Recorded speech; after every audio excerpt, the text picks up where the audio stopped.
আজকে আপনাদের সাথে শেয়ার করব কাঠগোলাপ বা কাঠচাঁপা গাছের কাটিং থেকে চারা তৈরি।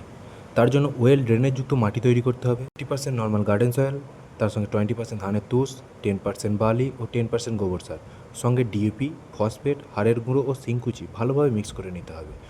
টবের ড্রেনেজ সিস্টেম যেন ভালো থাকে তার জন্য টবের ড্রেনেজ হোলটিকে টব ভাঙা দিয়ে বন্ধ করতে হবে এবং বালির একটি বেড তৈরি করে নিতে হবে। এরপর সয়েল মিক্সটিকে টবের মধ্যে ভর্তি করে দিতে হবে, এমনভাবে ভর্তি করতে হবে যেন জল দেওয়ার জন্য পর্যাপ্ত জায়গা থাকে।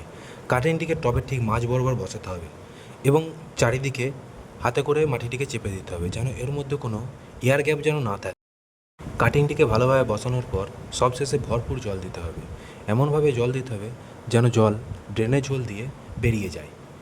ঠিক ভিডিওতে যেইভাবে দেখানো হচ্ছে এই প্রসেসে আপনারাও আপনাদের কাটিং থেকে চারা খুব সহজেই তৈরি করতে পারেন।